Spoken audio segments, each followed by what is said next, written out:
사무실에 왜 이렇게 냄새나? 당장 나가! 오늘부로 끝이야! 중년 남성의 고함이 사무실을 가득 채웠습니다. 본부장 박준호였죠. 명품 시계를 찬 손으로 청소부를 가리키며 소리쳤어요. 출입증 내놔! 지금 당장! 그 말만 남기고 박준호는 청소부 김서연을 그 자리에서 해고했습니다. 40대 초반의 마른 여성, 화장기 없는 창백한 얼굴에 단정히 묶은 머리, 아무 말 없이 고개를 숙인 채 출입증을 내밀었죠.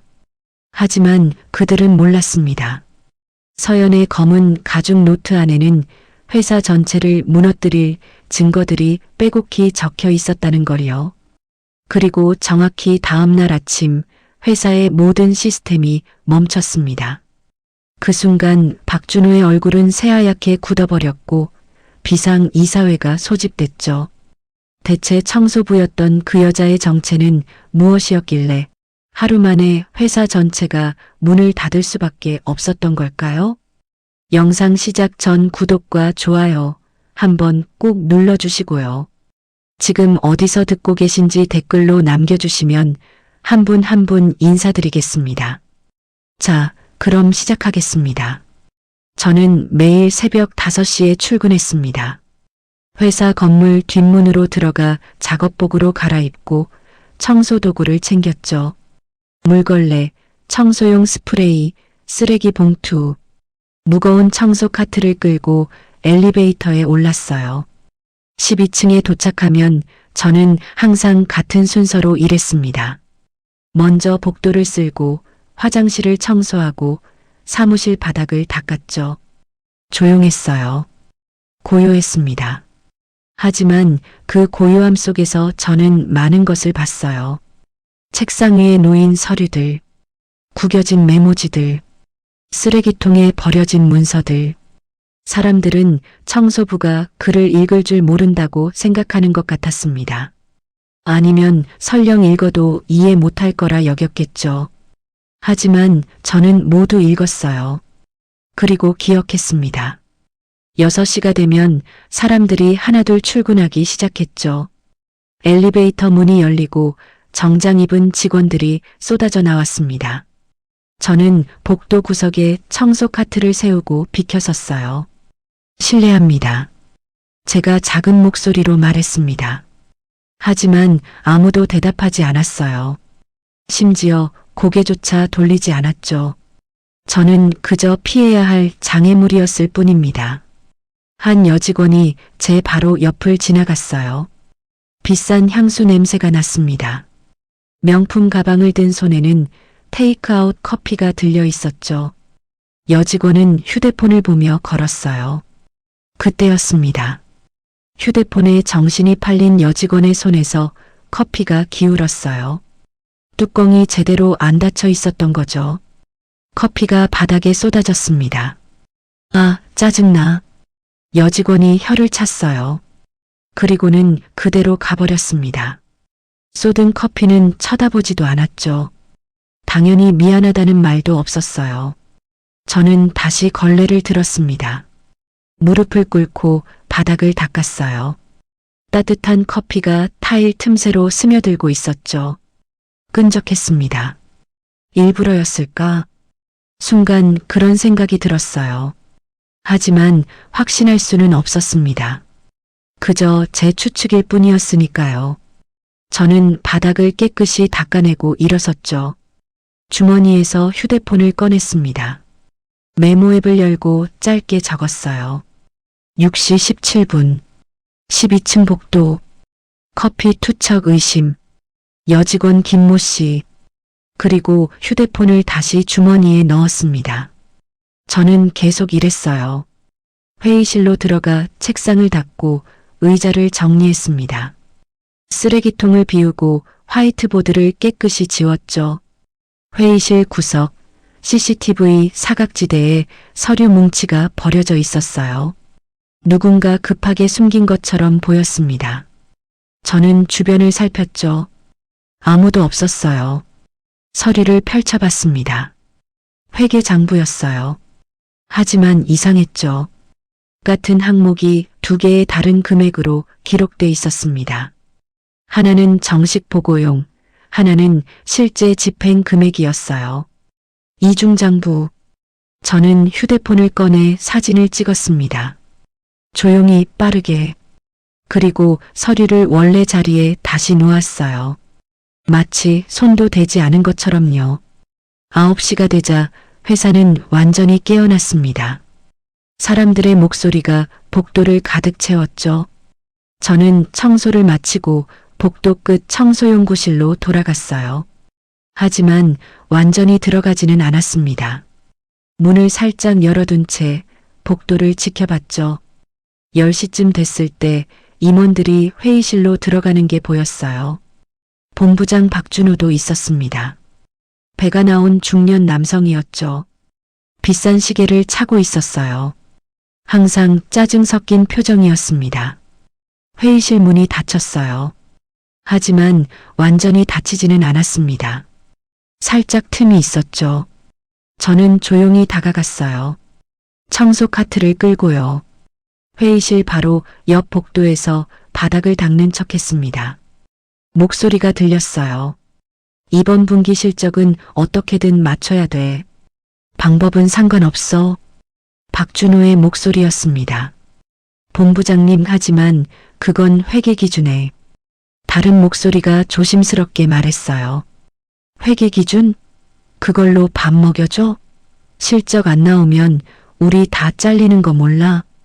박준호가 고함쳤습니다. 알겠습니다. 대답하는 목소리에는 기운이 없었어요. 저는 계속 바닥을 닦았습니다. 귀는 회의실을 향한 채로요. 그리고 청소 용역 계약 다시 봐. 너무 비싸. 절반으로 깎아. 하지만 최저임금은 무슨. 청소부가 뭘 안다고 따지겠어. 그냥 하라는 대로 해. 웃음소리가 났습니다. 여러 명이 함께 웃었어요. 청소부가 뭘 알아? 누군가 말했죠. 저는 손을 멈췄습니다. 걸레를 쥔 손에 힘이 들어갔어요. 하지만 표정은 변하지 않았습니다. 저는 침착하게 다시 바닥을 닦기 시작했죠. 기록. 머릿속으로 되뇌었어요. 감정이 아니라 기록. 복수가 아니라 사실. 저는 그렇게 배웠습니다. 청소를 마치고 저는 다시 청소용구실로 돌아갔어요. 가방을 열었습니다. 검은 가죽 커버에 노트가 들어 있었죠. 노트를 펼쳤어요. 빼곡한 글씨들이 보였습니다. 날짜별로 정리된 기록들. 누가 언제 어디서 무엇을. 저는 새 페이지를 펴고 펜을 들었어요. 10시 15분. 대회의실. 박준호 본부장 발언. 회계 조작 지시. 증인 4명. 그 아래 작게 덧붙였습니다. 청소부가 뭘 알아, 마이너스 녹취 필요. 노트를 덮고 가방에 넣었어요. 그리고 다시 청소 도구를 들었죠. 오후가 되자 저는 다른 층으로 이동했습니다. 하지만 12층 상황은 계속 체크했어요.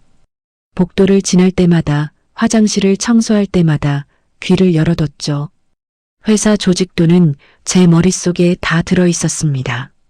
누가 누구 밑에 있고, 누가 누구와 가까운지, 누가 권력이 있고, 누가 약한지. 저는 보이지 않는 사람이었어요. 하지만 그렇기 때문에 모든 것을 볼 수 있었습니다. 퇴근 시간이 됐어요. 직원들이 하나둘 떠났습니다. 저는 마지막 청소를 시작했죠. 텅 빈 사무실을 돌며 쓰레기를 수거했어요. 박준호의 책상 앞을 지날 때였습니다. 쓰레기통에 찢어진 서류가 보였어요. 저는 조심스럽게 꺼냈죠. 퍼즐 맞추듯 조각을 맞춰봤습니다. 내부 고발 메일이었어요. 누군가 익명으로 보낸 거였죠. 하지만 읽지도 않고 찢어버린 것 같았어요. 저는 사진을 찍었습니다. 그리고 다시 쓰레기통에 넣었어요. 밤 9시. 저는 모든 청소를 마쳤습니다. 작업복을 벗고 개인 옷으로 갈아입었어요. 거울을 봤죠. 창백한 얼굴, 화장기 없는 피부, 단정하게 묶은 머리. 하지만 눈빛만은 달랐어요. 차갑고 날카로웠습니다. 가방을 메고 회사를 나섰어요. 경비실을 지날 때 경비원이 고개도 들지 않았습니다. 저는 그냥 지나쳤죠. 집으로 가는 지하철 안. 저는 휴대폰을 꺼냈어요. 메모장을 열고 오늘의 마지막 기록을 남겼습니다. 오늘도 이상 없음. 증거 수집 계속. D-7. D-Day까지 일주일. 그때가 되면 모든 게 시작될 겁니다. 아니, 끝날 거예요. 저는 창밖을 봤습니다. 어둠 속을 달리는 지하철. 보이지 않는 것들이 사실은 가장 중요한 법이죠. 청소부 김서연. 보이지 않는 사람. 하지만 곧 모두가 보게 될 겁니다. 진짜 제가 누구인지. 그날은 평소와 다를 게 없었습니다. 아침 6시 저는 12층 복도를 청소하고 있었어요. 물걸레로 바닥을 닦으며 조용히 일했죠.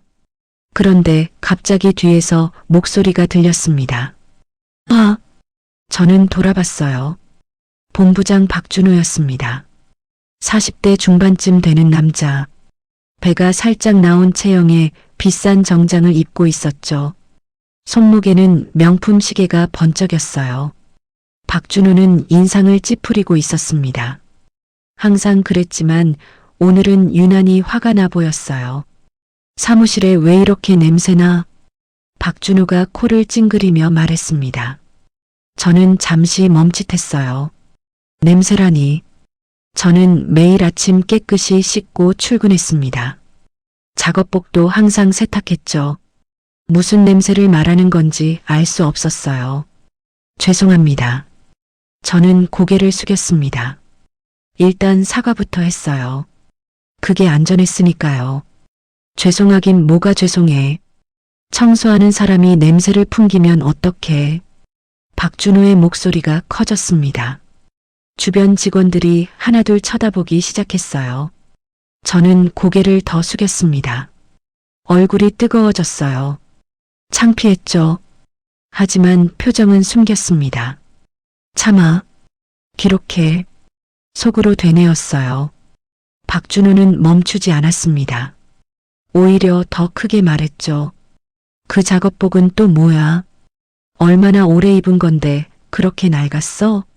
작업복을 지적했어요. 저는 아래를 내려다봤습니다.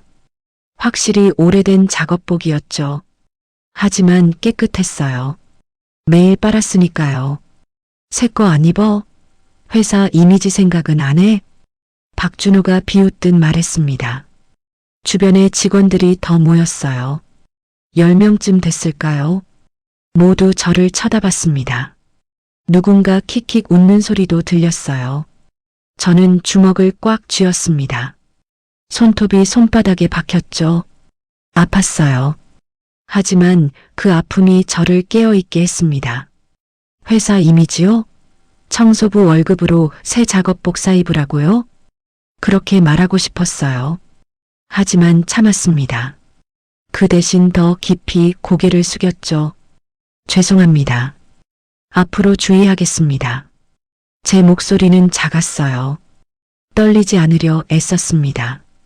박준호는 흡족한 듯 코웃음을 쳤어요. 하지만 끝나지 않았습니다. 주인은 무슨, 당신 같은 사람이 여기서 일하는 게 문제지. 그 말에 저는 고개를 들었어요. 박준호와 눈이 마주쳤습니다. 박준호의 눈에는 경멸이 가득했죠. 당신 같은 사람. 그 말이 제 가슴에 박혔습니다. 칼처럼 날카로웠어요. 저는 다시 고개를 숙였습니다. 하지만 이번엔 순종이 아니었어요. 분노를 숨기기 위해서였죠. 기억해. 다 기억해. 속으로 되뇌었습니다. 지금 이 순간, 이 말들, 이 모욕. 전부 기억할 거예요. 그때 누군가 다가왔습니다. 인사팀 과장 윤미라였어요. 30대 후반의 여성. 세련된 단발머리에 안경을 쓰고 있었죠. 손에는 늘 그렇듯 태블릿을 들고 있었어요. 윤미라는 박준호를 봤습니다. 그리고 저를 봤죠. 입술을 살짝 깨물었어요. 뭔가 말하려는 것 같았습니다. 본부장님, 윤미라가 조심스럽게 입을 열었어요. 박준호가 윤미라를 쏘아봤습니다. 날카로운 눈빛이었죠. 뭐? 짧은 한마디였어요. 하지만 위협적이었습니다. 윤미라는 말을 멈췄어요. 그리고 고개를 살짝 숙였습니다. 아닙니다. 윤미라는 물러섰어요. 태블릿을 꼭 아는 채로요. 저는 윤미라를 봤습니다. 윤미라도 저를 봤어요. 잠깐이었죠. 하지만 그 눈빛에서 저는 무언가를 읽었습니다. 미안함, 그리고 두려움. 윤미라도 알고 있었어요. 이게 잘못됐다는 걸. 하지만 말할 수 없었죠. 자기 자리가 위태로우니까요. 저는 이해했습니다. 원망하지 않았어요. 시스템이 그렇게 만드는 거니까요. 박준호는 다시 저를 봤습니다. 그리고 폭탄을 터뜨렸죠. 당장 나가. 오늘부로 끝이야.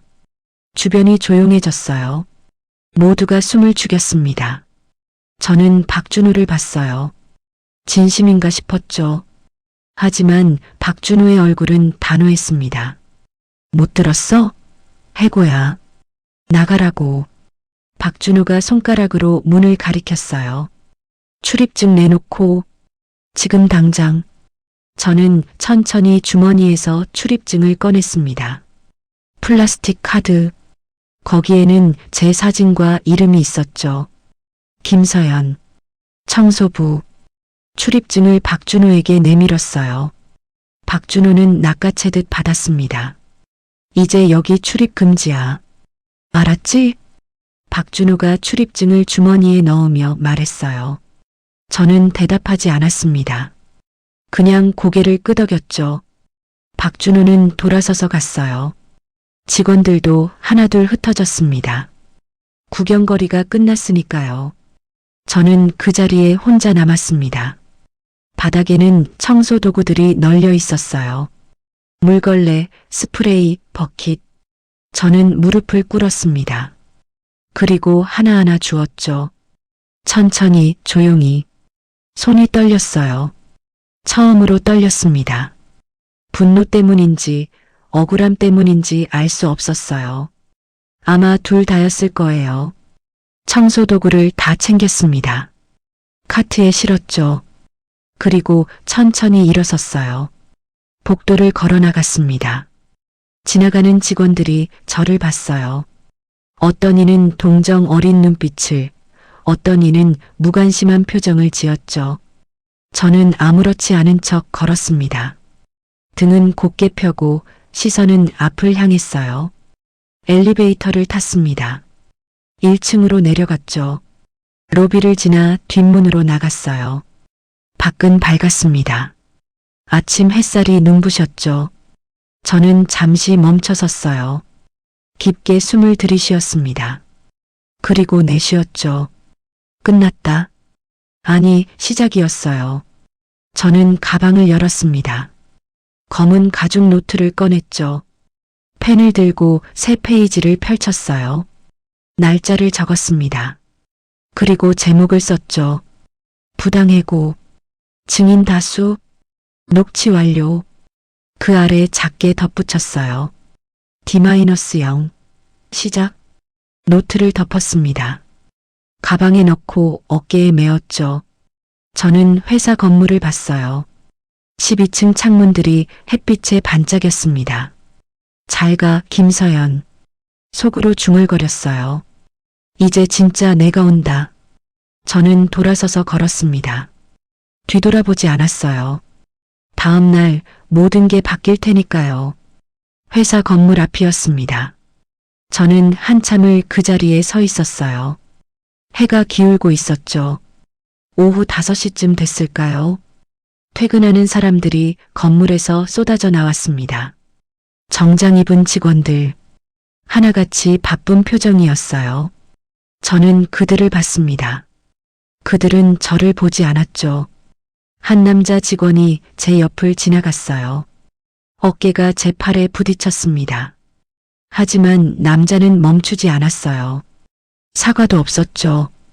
그냥 갔습니다. 저는 여전히 서 있었어요. 움직이지 않았습니다. 왜 여기 서 있는 거지? 스스로에게 물었어요. 해고당한 회사 앞에서 뭘 하고 있는 건지 미련이라도 남은 걸까요? 아니었습니다. 미련은 없었어요. 다만 확인하고 싶었죠. 마지막으로 이 건물을, 이 사람들을, 이 모든 걸. 건물 입구에 경비가 서 있었습니다. 60대쯤 되는 남자였어요. 저는 매일 아침 그 경비를 지나쳤죠. 하지만 한 번도 인사를 나눈 적이 없었습니다. 경비가 저를 봤어요. 순간 눈이 마주쳤습니다. 저는 고개를 살짝 숙였어요. 인사였죠. 경비는 고개를 돌렸습니다. 못 본 척했어요. 역시 씁쓸하게 웃었습니다. 청소부는 경비에게도 투명 인간이었던 거예요. 저는 돌아섰습니다. 더 이상 볼 건 없었죠. 지하철을 탔어요. 집으로 가는 길, 늘 타던 노선이었습니다. 하지만 오늘은 달랐어요. 퇴근 시간이 달랐으니까요. 좌석에 앉았습니다. 창밖을 봤죠. 터널 속을 달리는 지하철. 어둠이 스쳐 지나갔어요. 이제 시작이야. 속으로 중얼거렸습니다. 집에 도착했어요. 좁은 원룸이었습니다. 10평도 안 되는 공간. 하지만 깨끗했죠. 저는 늘 정리정돈을 했으니까요. 가방을 내려놓았습니다. 신발을 벗고 방으로 들어갔어요. 책상 앞에 앉았죠. 작은 책상이었습니다. 노트북 하나 놓을 정도. 그 위에 가방을 올렸어요. 가방에서 검은 가죽 노트를 꺼냈습니다. 무게감이 있었어요. 한 손으로 들기엔 묵직했죠. 노트를 펼쳤습니다. 첫 페이지, 날짜가 적혀 있었어요. 3달 전이었습니다. 첫 출근, 관찰 시작. 간단한 문장이었죠. 하지만 그게 모든 것의 시작이었어요.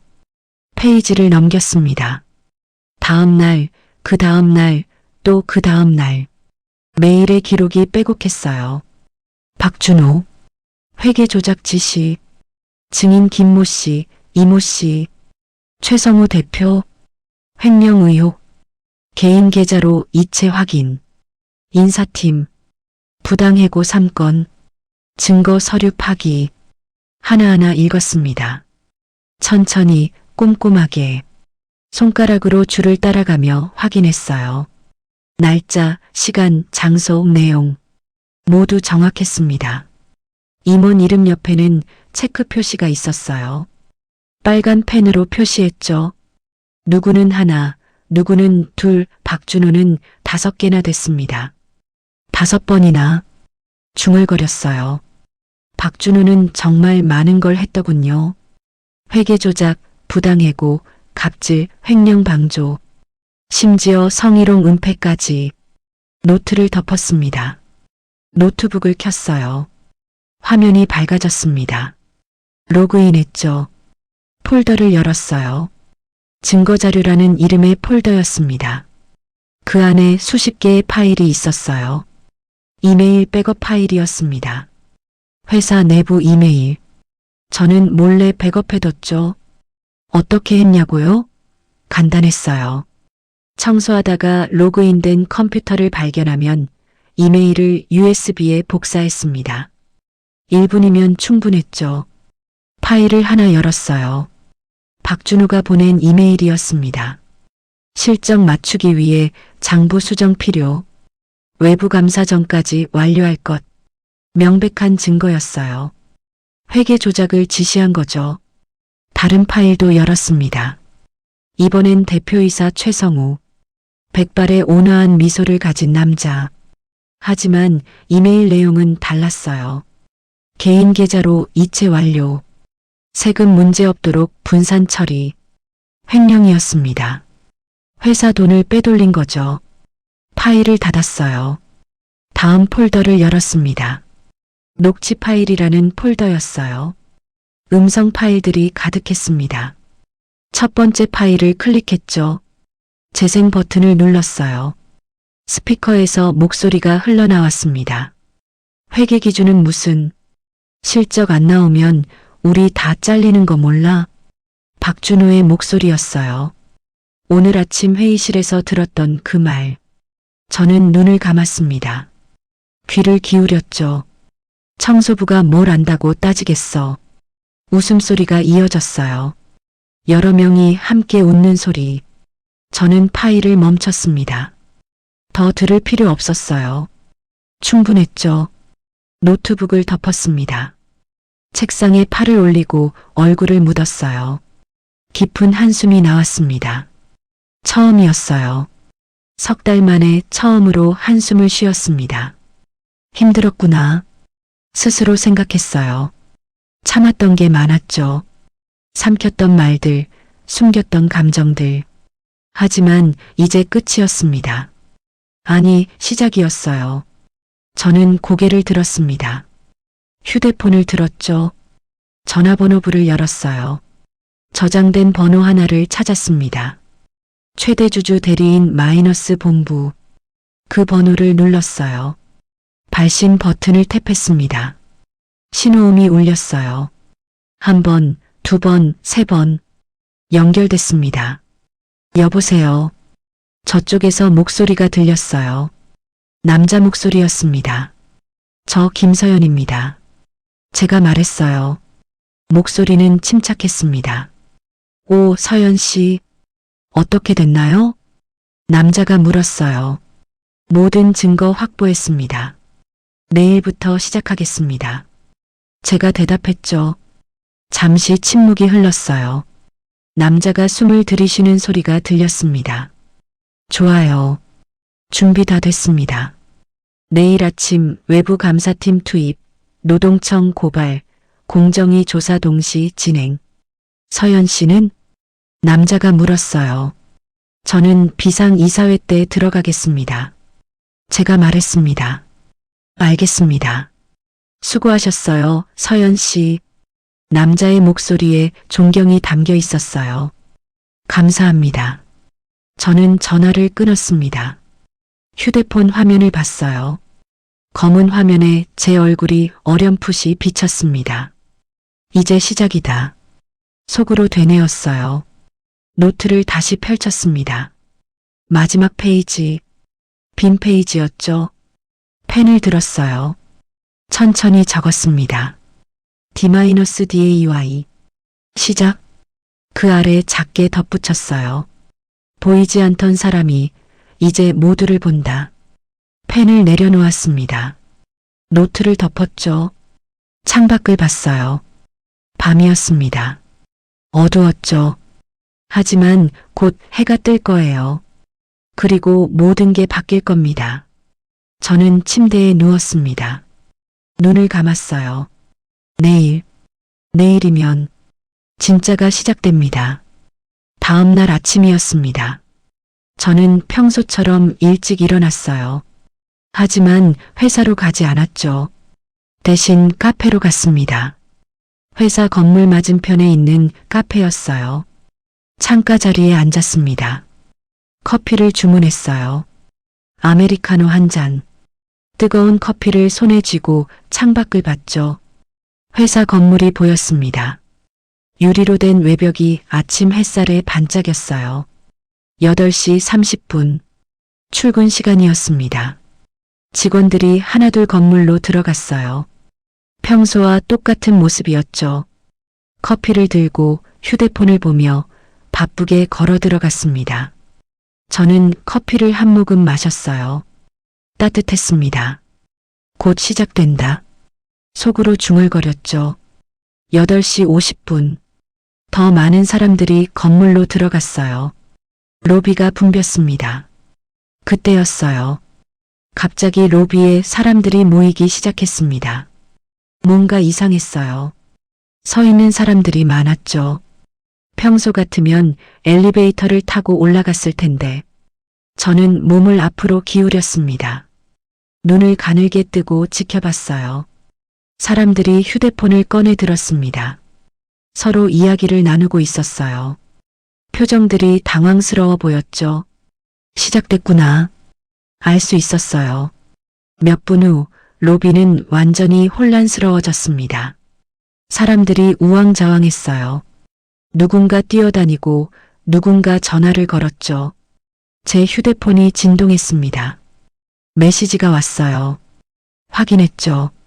시스템 전면 마비, 서버 접속 불가, 회계 시스템 정지, 계약서 데이터베이스 차단 완료. 최대주주 대리인 본부에서 온 메시지였습니다. 저는 메시지를 지웠어요. 휴대폰을 내려놓고 다시 창밖을 봤습니다.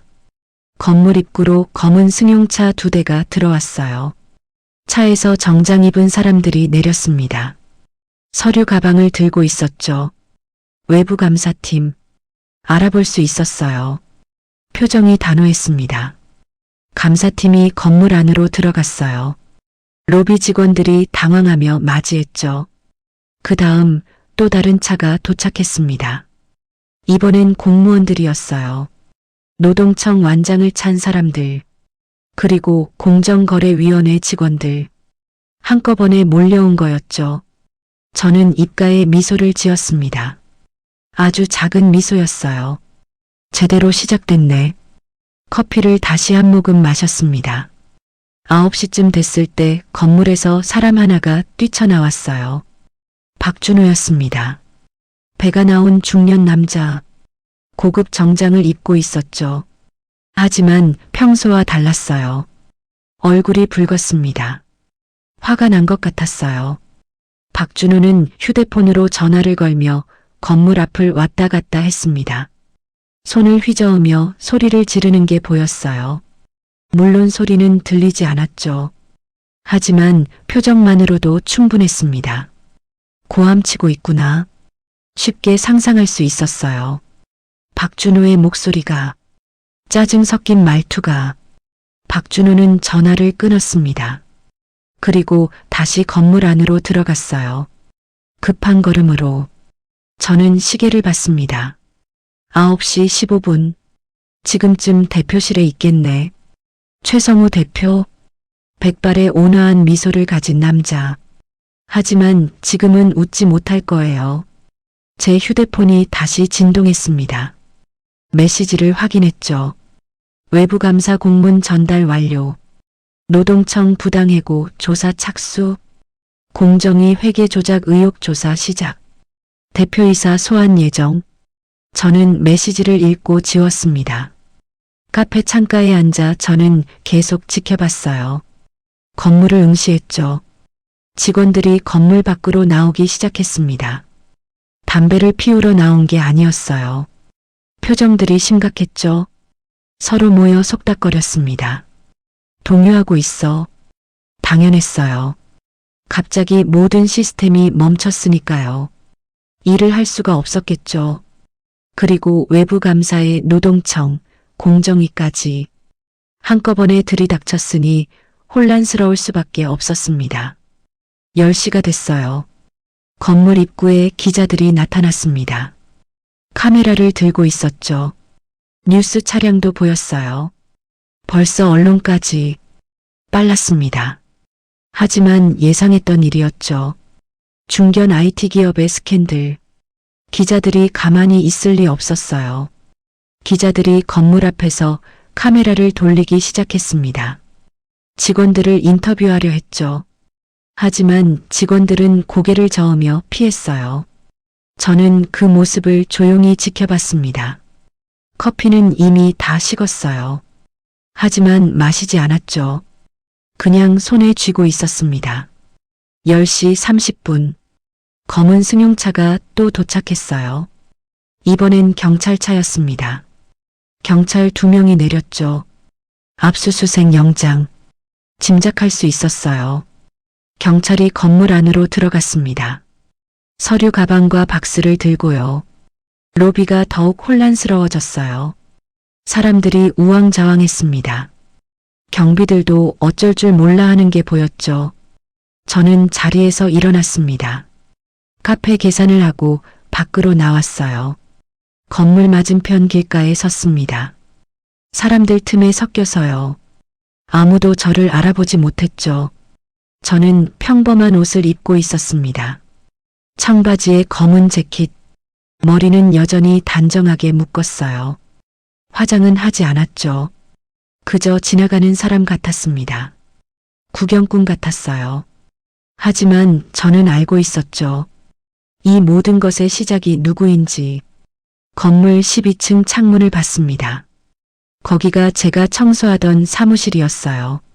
창문 안쪽에서 사람들이 움직이는 게 보였습니다. 뛰어다니는 것 같았죠. 지금쯤 회의하고 있겠지. 박준호, 최성우, 그리고 다른 임원들 모두 모여서 대책회의를 하고 있을 거예요. 하지만 소용없었습니다. 이미 늦었으니까요. 증거는 충분했어요. 이메일, 녹취, 서류, 증언 모두 확보했죠. 석 달 동안 모은 것들이었습니다. 그리고 오늘 모든 게 터진 거예요. 제 휴대폰이 울렸습니다. 전화였어요. 최대주주 대리인 본부에서 온 전화였죠. 여보세요. 제가 받았습니다. 서연 씨, 비상 이사회 소집됐습니다. 오후 2시, 남자의 목소리였어요. 알겠습니다. 준비하겠습니다. 저는 대답했죠. 그동안 수고 많으셨어요. 이제 마무리만 남았습니다. 남자가 말했어요. 네, 곧 뵙겠습니다. 전화를 끊었습니다. 저는 시계를 봤어요. 11시, 비상이사회까지 3시간 남았습니다. 건물을 마지막으로 한 번 더 봤어요. 혼란스러운 로비, 우왕좌왕하는 사람들, 카메라를 든 기자들. 잘 가. 속으로 인사했습니다. 청소부 김서연에게 하는 인사였죠. 이제 진짜 제가 들어갈 차례였으니까요. 저는 돌아섰습니다. 천천히 걸어갔어요. 오후 2시, 비상이사회. 그때 모든 진실이 밝혀질 겁니다. 오후 2시였습니다. 저는 회사 건물 앞에 서 있었어요. 하지만 어제와는 달랐죠. 청소복이 아니었습니다. 검은 정장을 입고 있었어요. 맞춤 제작한 정장이었죠. 깔끔한 라인, 단정한 핏, 하얀 블라우스 위에 재킷을 걸쳤습니다. 머리는 여전히 단정하게 묶었어요. 로번. 하지만 오늘은 화장을 했습니다. 가볍게, 자연스럽게. 검은 가죽 서류 가방을 들었죠. 그 안에는 노트북과 서류들이 들어 있었어요. 저는 건물 정문으로 걸어갔습니다. 어제까지만 해도 뒷문으로 들어갔었죠. 하지만 오늘은 달랐습니다. 로비에 들어섰어요. 경비가 저를 봤습니다. 어제 저를 무시했던 그 경비였죠. 경비의 눈이 커졌어요. 저를 알아본 걸까요? 아니었습니다. 그냥 낯선 정장 차림의 여성을 본 거였죠. 어디 가십니까? 경비가 물었어요. 공손한 말투였습니다. 정장을 입으니 대접이 달라지더군요. 비상이사회에 참석합니다. 제가 말했습니다. 차분한 목소리였죠. 경비는 고개를 끄덕였어요.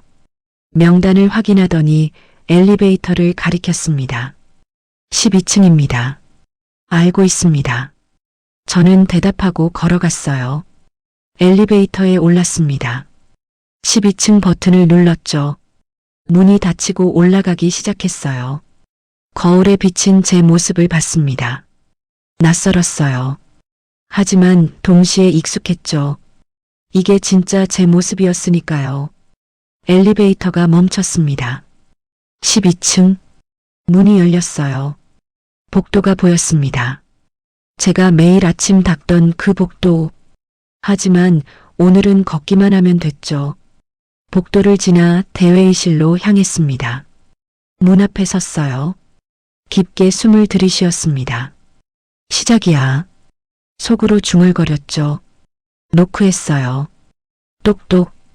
들어오세요. 안에서 목소리가 들렸습니다. 문을 열고 들어갔어요. 회의실 안에는 사람들이 가득했습니다. 임원들이었죠. 긴 테이블에 둘러앉아 있었어요. 박준호가 보였습니다. 테이블 중앙에 앉아 있었죠. 얼굴은 붉었어요. 화가 나 있는 게 분명했습니다. 최성우 대표도 있었어요. 테이블 상석, 백발의 온화한 얼굴. 하지만 오늘은 표정이 굳어 있었죠. 윤미라도 보였습니다.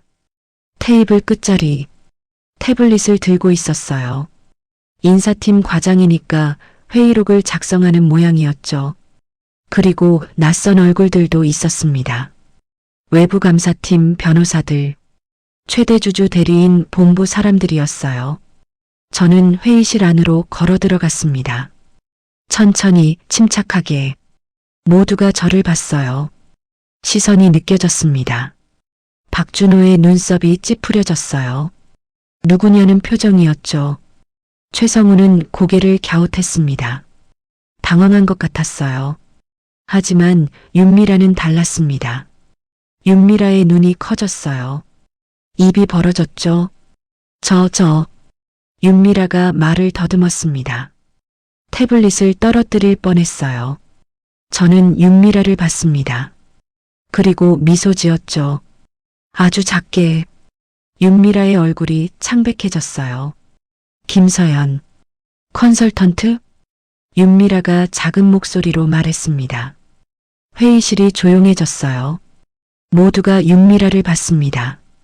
그리고 저를 봤죠. 박준호가 일어섰어요. 의자가 뒤로 밀려나며 소리를 냈습니다. 뭐, 컨설턴트? 저 여자 청소부잖아. 박준호가 손가락으로 저를 가리키며 소리쳤어요.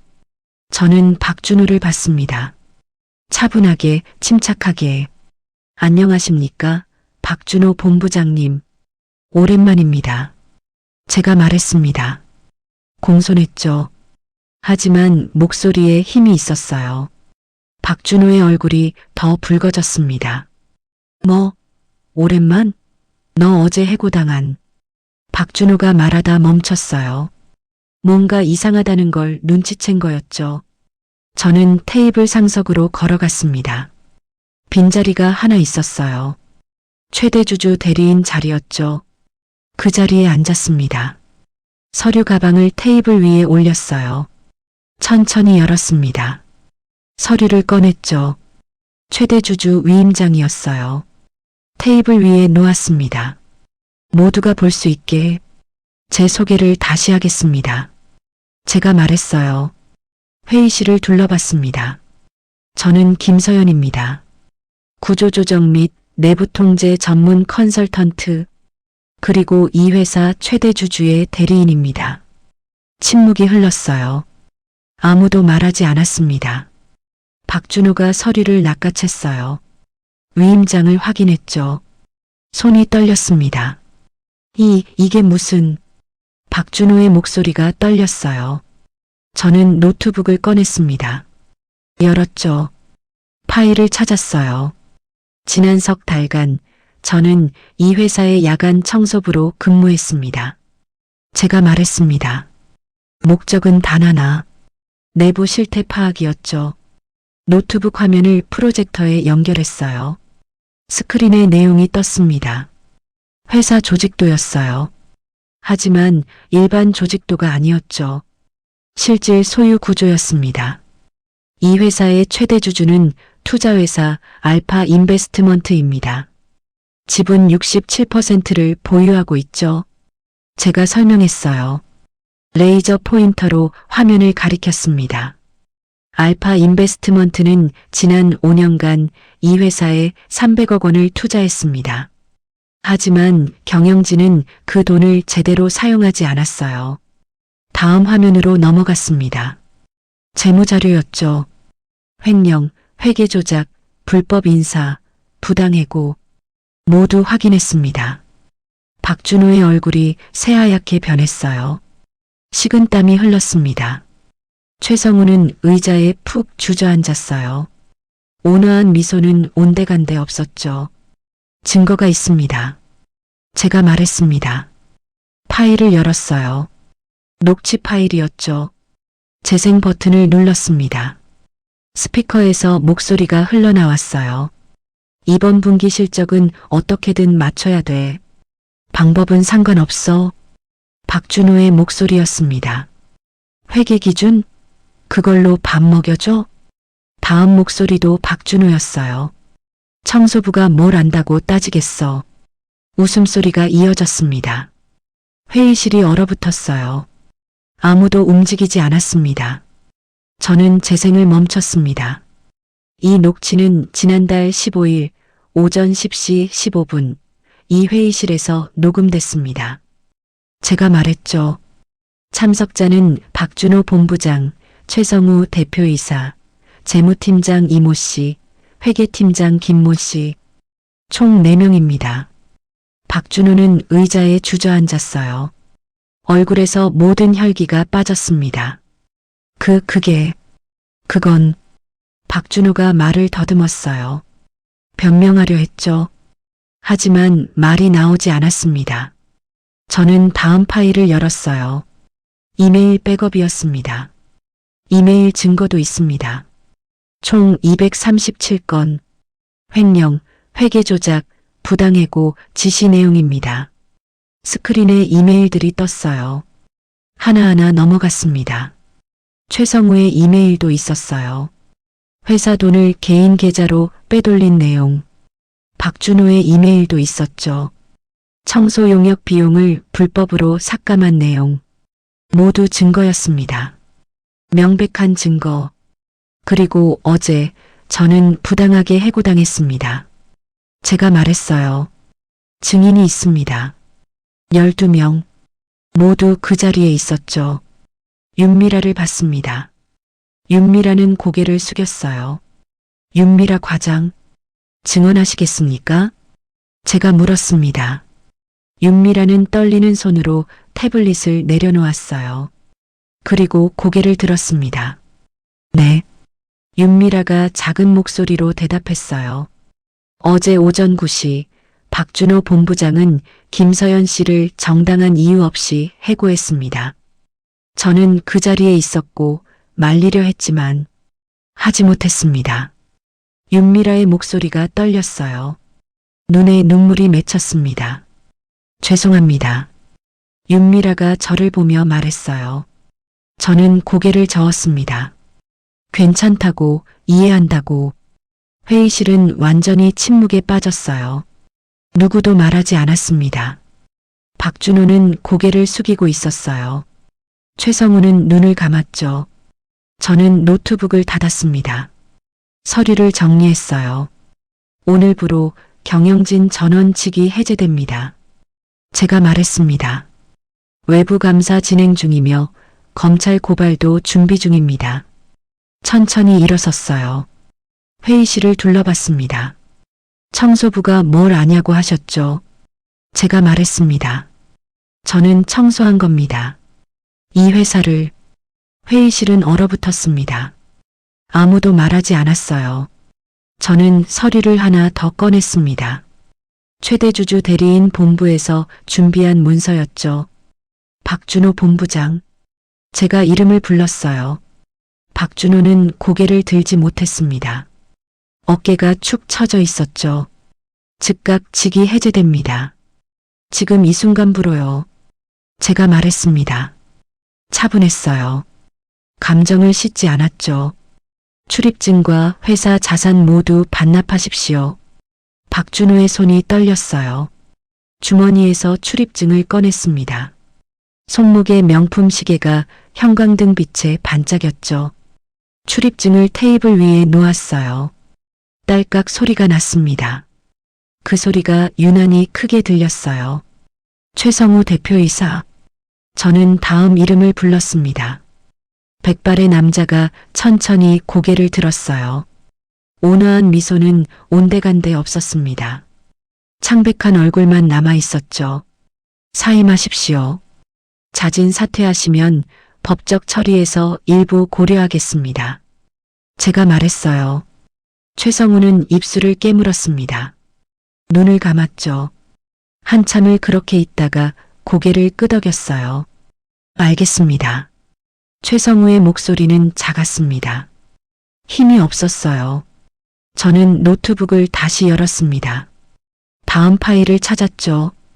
이제 내부 비리를 전면 공개하겠습니다. 제가 말했습니다. 화면에 리스트가 떴어요. 부당해고 명단이었습니다. 지난 2년간 부당하게 해고된 직원 총 23명입니다. 스크롤을 내렸어요. 이름들이 하나씩 지나갔습니다. 이들은 모두 정당한 이유 없이 해고됐습니다. 임신, 병가, 노조활동. 이런 이유였죠. 윤미라가 숨을 들이켰어요. 고개를 떨구고 있었습니다. 윤미라 과장. 제가 불렀습니다. 윤미라가 고개를 들었어요. 눈이 빨갛게 충혈돼 있었죠. 이 명단 사실입니까? 제가 물었어요. 윤미라는 태블릿을 내려다봤습니다. 입술을 떨었죠. 네. 작은 목소리였어요. 하지만 명확했습니다. 모두 사실입니다. 저는 알고 있었습니다. 윤미라의 목소리가 갈라졌어요. 막아야 했는데, 하지만 못했습니다. 제자리가 위태로울까봐 눈물이 떨어졌어요. 윤미라는 손으로 얼굴을 가렸습니다. 저는 조용히 지켜봤습니다. 윤미라를 탓하지 않았어요. 시스템이 그렇게 만든 거니까요. 윤미라 과장은 증언에 협조했습니다. 제가 말했죠. 그 용기를 인정합니다. 윤미라가 저를 봤어요. 눈물 젖은 눈으로. 감사합니다. 윤미라가 말했습니다. 목이 메었어요. 저는 회의실 사람들을 둘러봤습니다. 임원들, 변호사들, 감사팀. 오늘부로 전면 조사에 들어갑니다. 제가 선언했어요.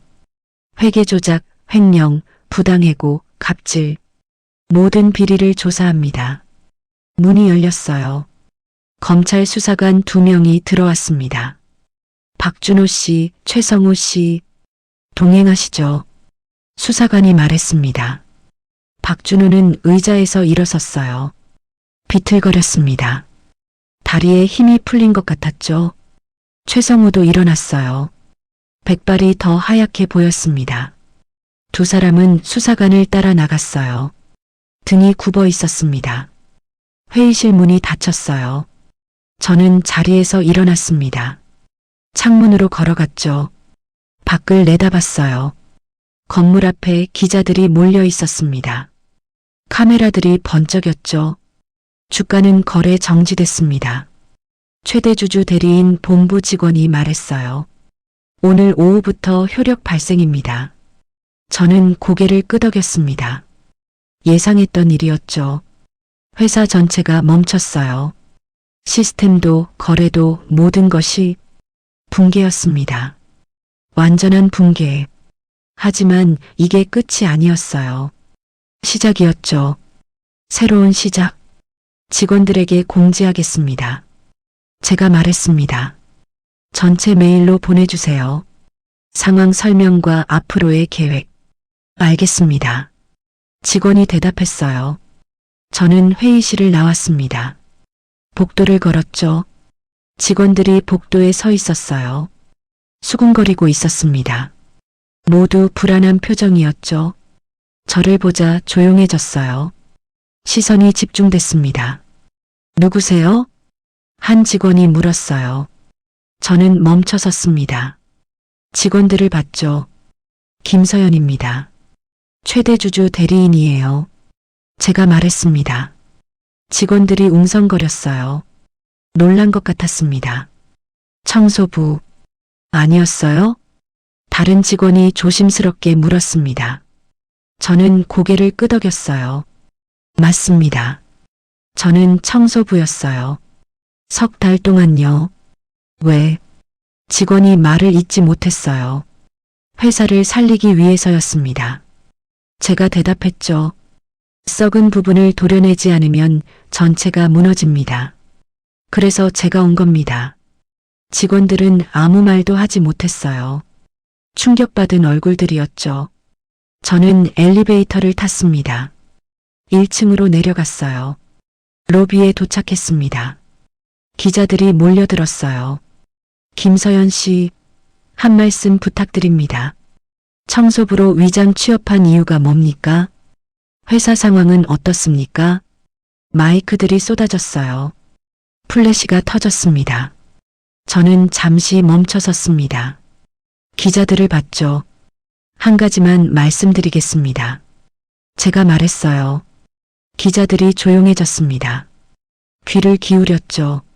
저는 청소한 것뿐입니다. 짧은 한마디였어요. 더러워진 회사를 깨끗이 청소했습니다. 그게 제 일이었으니까요. 기자들이 카메라를 들이댔어요. 질문이 쏟아졌습니다. 하지만 저는 더 이상 대답하지 않았어요. 로비를 빠져나갔습니다. 밖은 시끄러웠어요. 하지만 제 안은 고요했죠. 회사 건물을 돌아봤습니다. 12층 창문이 보였어요. 석 달 전 처음 이곳에 왔을 때가 떠올랐습니다. 청소복을 입고 카트를 끌고 보이지 않는 사람처럼 일했던 날들. 하지만 이제 모두 끝났어요. 아니, 새로 시작됐습니다. 휴대폰이 울렸어요. 최대주주 대리인 본부에서 온 메시지였죠. 수고하셨습니다. 이제 재건 작업 시작합니다. 저는 메시지를 읽고 미소 지었습니다. 아주 작게, 네, 시작하겠습니다. 답장을 보냈어요. 돌아서서 걸었습니다. 뒤돌아보지 않았죠. 무너진 것은 다시 세워야 합니다. 그게 진짜 일이었으니까요. 일주일이 지났습니다. 저는 매일 회사에 출근했어요. 하지만 이번엔 정문으로 들어갔죠. 정장을 입고요. 12층 임시 사무실이 제 자리였습니다. 대표이사실 옆방이었어요. 책상 위에는 서류들이 쌓여 있었습니다. 검토해야 할 것들이 산더미였죠. 하지만 가장 먼저 한 일이 있었어요. 저는 부당해고 명단을 다시 펼쳤습니다. 23명의 이름. 하나하나 읽었죠. 복직. 결정했습니다. 망설이지 않았어요. 인사팀을 불렀습니다. 윤미라가 들어왔어요. 앉으세요. 제가 말했습니다. 윤미라는 조심스럽게 앉았어요. 여전히 태블릿을 들고 있었죠. 윤미라 과장. 제가 이름을 불렀습니다. 네. 윤미라가 대답했어요. 목소리가 떨렸습니다. 부당해고자 23명. 모두 복직 처리하세요. 저는 명단을 건넸어요. 윤미라의 눈이 커졌습니다. 전부요? 네. 전부요. 원하는 사람은 모두 받아들이세요. 제가 말했습니다. 보상금도 지급하고요. 해고 기간 동안의 급여, 정신적 피해 보상 모두 계산해서 지불하세요. 윤미라는 명단을 받아들었어요. 손이 떨렸습니다. 감사합니다. 윤미라가 작은 목소리로 말했죠. 저는 고개를 저었어요. 감사할 일이 아닙니다. 당연한 거예요. 원래 했어야 할 일이었으니까요. 윤미라는 입술을 깨물었습니다. 눈가가 붉어졌어요. 그리고 윤미라 과장. 제가 다시 불렀습니다. 네. 오늘부로 인사팀장으로 승진합니다. 윤미라가 고개를 번쩍 들었어요. 눈이 휘둥그레졌죠. 저요? 네. 증언할 용기가 있었으니까요. 그 용기를 인정합니다. 제가 말했습니다. 앞으로 인사팀을 맡아주세요. 공정하게, 정의롭게요. 윤미라의 눈에서 눈물이 흘러내렸어요. 참지 못한 거였죠. 최선을 다하겠습니다. 윤미라가 말했습니다. 목이 메었어요. 저는 미소 지었습니다. 아주 작게 믿습니다. 윤미라가 나간 후 저는 다음 서류를 펼쳤어요. 청소 및 경비 인력 명단이었습니다. 모두 비정규직이었어요. 용역 계약, 최저임금의 복지 혜택도 없었죠. 바꿔야 해. 생각했습니다. 인사팀에 지시했어요. 전화로요. 청소, 경비, 시설 관리 인력 모두 정규직으로 전환하세요. 네, 전부요? 담당자가 놀란 목소리로 물었습니다. 네, 전부요. 4대 보험, 퇴직금, 복지 혜택 모두 제공하세요. 하지만 비용은 제가 책임집니다. 진행하세요. 제가 말했습니다. 단호했죠. 알겠습니다. 담당자가 대답했어요. 전화를 끊었습니다. 창밖을 봤죠. 이게 맞는 거야. 속으로 중얼거렸어요. 사람을 사람으로 대우하는 것. 그게 시작이었습니다. 다음 날 저는 전체 직원 회의를 열었어요. 대강당에 모두 모였습니다. 200명 넘는 직원들. 불안한 얼굴들이었죠. 저는 단상에 올라갔습니다. 마이크를 잡았어요. 안녕하세요. 김서연입니다. 제가 말했습니다. 강당이 조용해졌어요. 모두 저를 봤습니다. 여러분께 사과드립니다. 저는 고개를 숙였어요. 깊이, 진심으로. 그동안 이 회사는 잘못된 길을 걸었습니다. 직원을 존중하지 않았어요. 약자를 무시했죠. 고개를 들었습니다. 직원들을 봤어요. 부당한 해고, 갑질, 차별, 모두 잘못이었습니다. 제 목소리가 강당에 울렸습니다. 오늘부로 모든 것을 바꾸겠습니다. 직원들이 술렁였어요.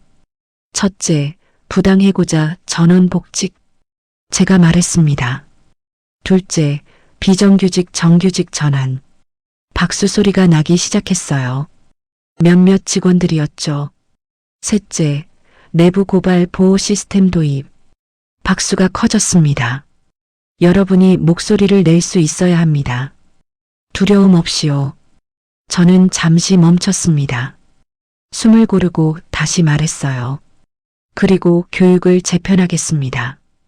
인권 교육, 직장 내 괴롭힘 방지 교육, 모두 필수로요. 직원들이 고개를 끄덕였어요. 이 회사는 새로 시작합니다. 여러분과 함께요. 박수가 쏟아졌습니다.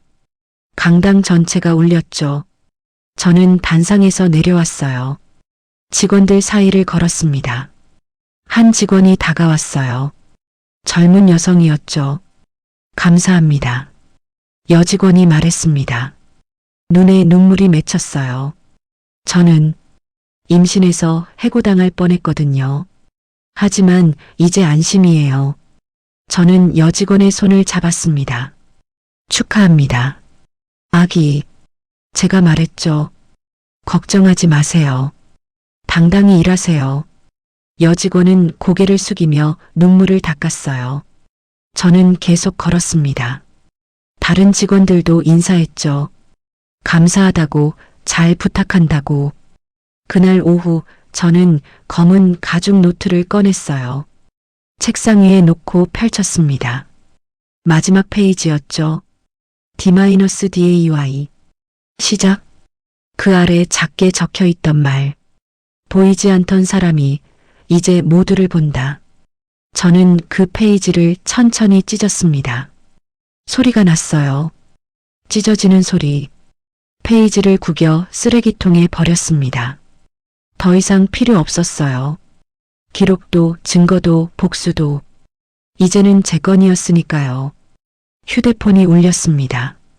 메시지였어요. 박준호, 최성우 구속 기소. 횡령 및 배임 혐의. 검찰에서 온 소식이었죠. 저는 메시지를 읽고 지웠습니다. 감정이 잃지 않았어요. 당연한 결과였으니까요. 창밖을 봤습니다. 해가 지고 있었어요. 노을이 아름다웠습니다. 붉은 빛이 하늘을 물들였죠. 저는 조용히 미소 지었어요. 처음으로 편안한 미소였습니다.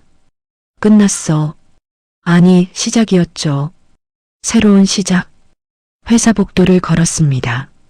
직원들이 지나갔어요. 인사했죠. 안녕하세요, 김 이사님.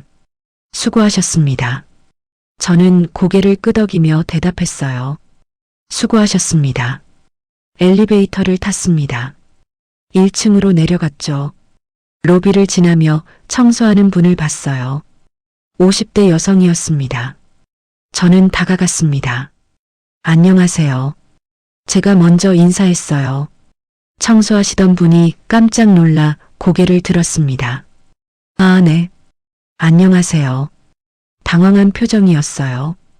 임원이 청소부에게 인사하는 게 낯선 거였죠. 항상 감사합니다. 덕분에 회사가 깨끗해요.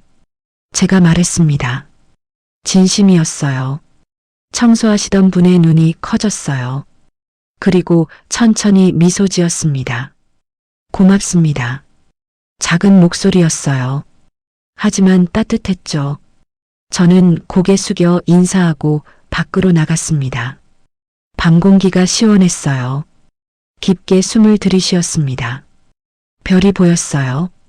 맑은 하늘에 반짝이는 별들. 이제 정말 시작이야. 속으로 중얼거렸습니다. 집으로 걸어갔어요. 뒤돌아보지 않았습니다. 내일이면 또 새로운 하루가 시작될 테니까요. 석 달이 흘렀습니다. 저는 오늘도 회사로 향했어요. 하지만 오늘은 조금 달랐죠. 가방 안에는 청소복이 들어 있었습니다. 네이비 블루 작업복. 예전에 입던 그것과 똑같은 거였어요. 체험 근무. 오늘 제가 할 일이었습니다. 회사에 도착했어요. 로비로 들어갔죠. 로비는 달라져 있었습니다. 깨끗했어요. 아니, 예전에도 깨끗했죠. 하지만 느낌이 달랐습니다. 사람들의 표정이 달랐어요. 밝았습니다. 여유가 있었죠. 한 직원이 청소하시는 분 옆을 지나갔어요. 멈춰 섰습니다. 안녕하세요. 수고하십니다. 직원이 먼저 인사했어요. 공손했죠. 청소하시던 분이 고개를 들었습니다. 미소 지었어요. 네, 안녕하세요. 따뜻한 대화였습니다. 자연스러웠어요. 저는 그 모습을 조용히 지켜봤습니다. 가슴이 따뜻해졌어요. 이게 맞는 거야. 속으로 중얼거렸죠. 로비 벽면에 새로운 문구가 붙어 있었습니다. 큰 글씨로요. 모든 직무는 존중받아야 한다. 간단한 문장이었어요. 하지만 무게가 있었습니다. 저는 그 문구를 한참 봤습니다. 입가에 미소가 번졌죠. 엘리베이터를 타고 12층으로 올라갔어요. 임시 사무실로 들어갔습니다. 책상 위에 오늘 일정표가 놓여 있었어요. 확인했죠. 체험 근무 마이너스 청소부. 오전 6시부터 오후 2시까지. 저는 가방을 열었습니다. 청소복을 꺼냈어요. 천천히 입었습니다. 단추를 하나씩 채웠죠. 거울을 봤어요. 청소복 입은 제 모습. 석 달 전과 똑같았습니다. 하지만 달랐어요. 표정이 달랐죠. 이제는 숨기지 않았으니까요. 다음 날 새벽 저는 회사로 왔습니다. 새벽 6시였어요. 청소 도구를 챙겼습니다. 물걸레, 스프레이, 카트. 익숙했죠.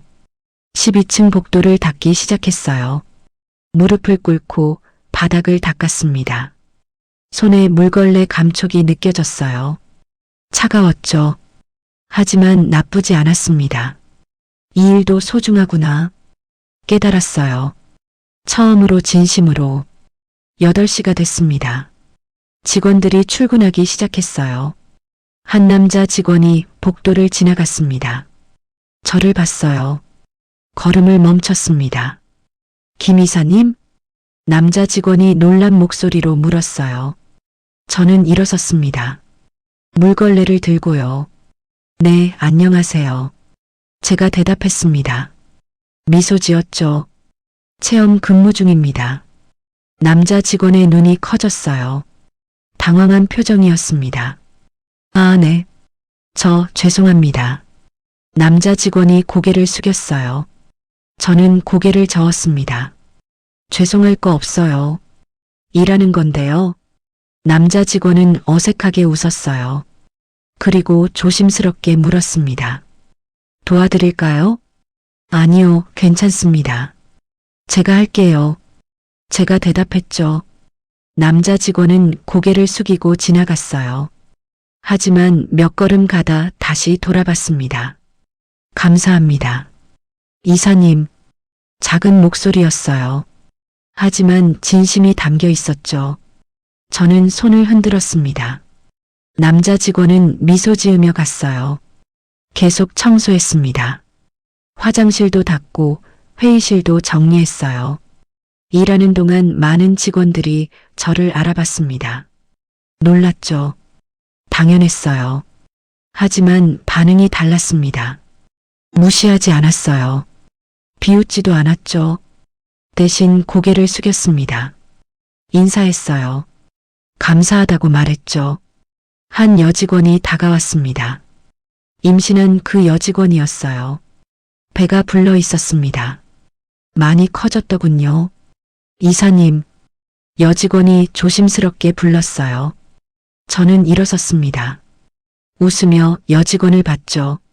아기 잘 크고 있네요. 제가 말했습니다. 여직원은 배를 쓰다듬으며 미소 지었어요. 네, 덕분입니다. 제가 뭘 했다고요? 당연한 걸 한 거죠.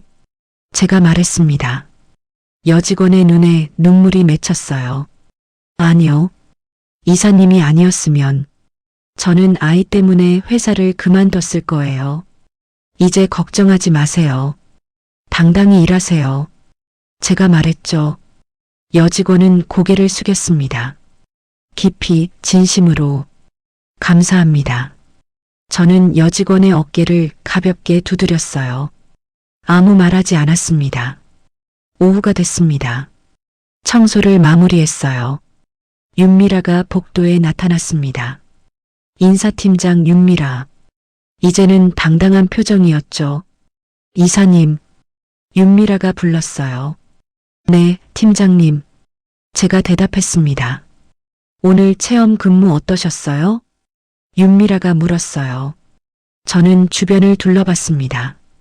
깨끗한 복도, 환하게 웃는 직원들. 좋았어요. 정말로요. 진심이었습니다. 이 일이 얼마나 소중한지 다시 느꼈어요. 윤미라가 미소 지었습니다.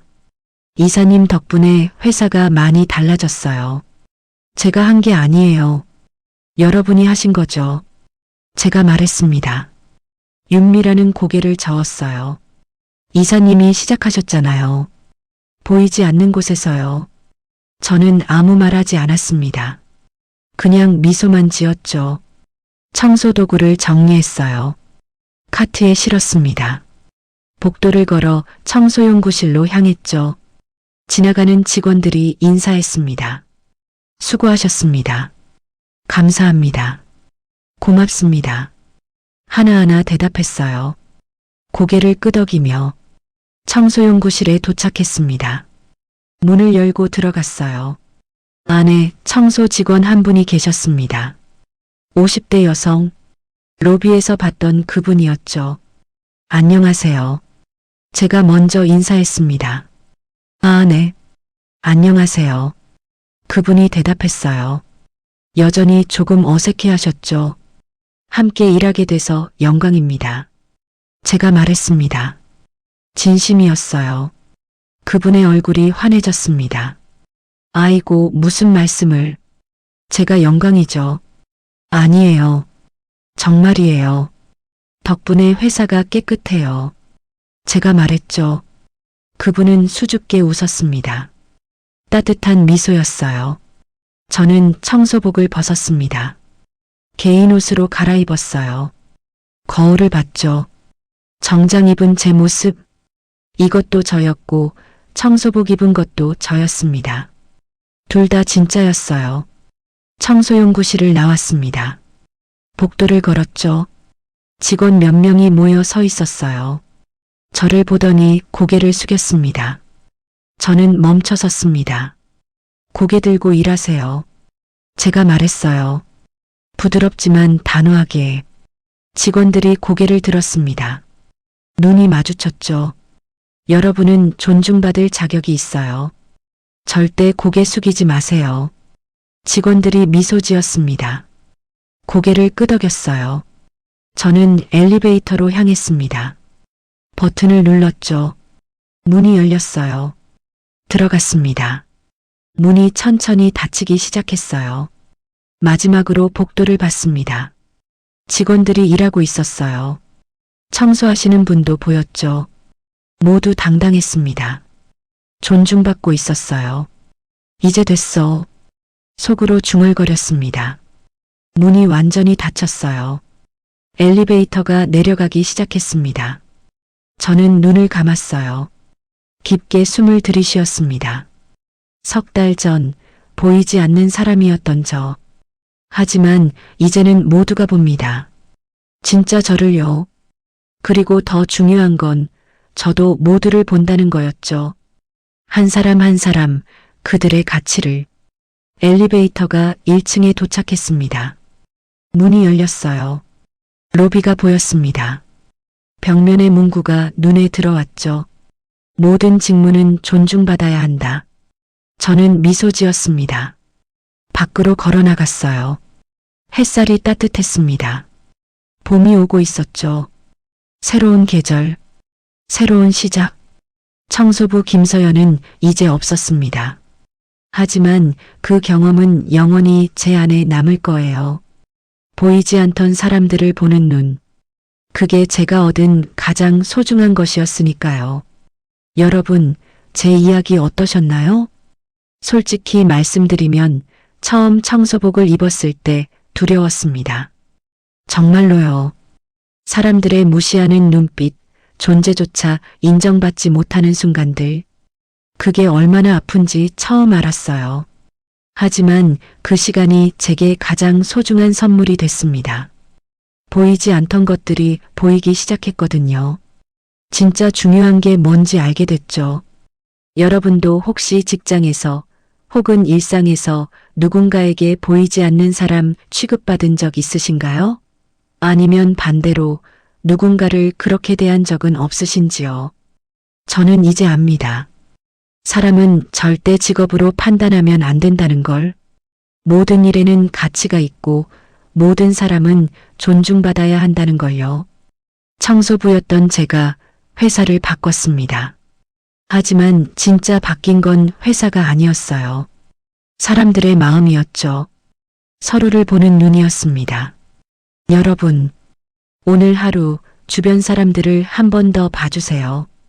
청소하시는 분, 경비하시는 분, 배달하시는 분. 그분들께 작은 인사 한마디 건네보세요. 수고하십니다라고요. 그 한마디가 누군가의 하루를 따뜻하게 만들 수 있습니다. 제가 경험했으니까 알아요. 이 이야기가 여러분께 작은 울림이 됐으면 좋겠습니다. 구독과 좋아요, 알림 설정으로 응원해 주시고요. 댓글로 여러분의 생각도 들려주세요. 혹시 비슷한 경험이 있으시다면 나눠주시면 감사하겠습니다. 여러분 모두 오늘 하루도 존중받는 하루 되시길 바랍니다. 그리고 기억하세요. 보이지 않는다고 없는 게 아니에요. 때로는 보이지 않는 사람이 세상을 바꾸기도 합니다. 감사합니다.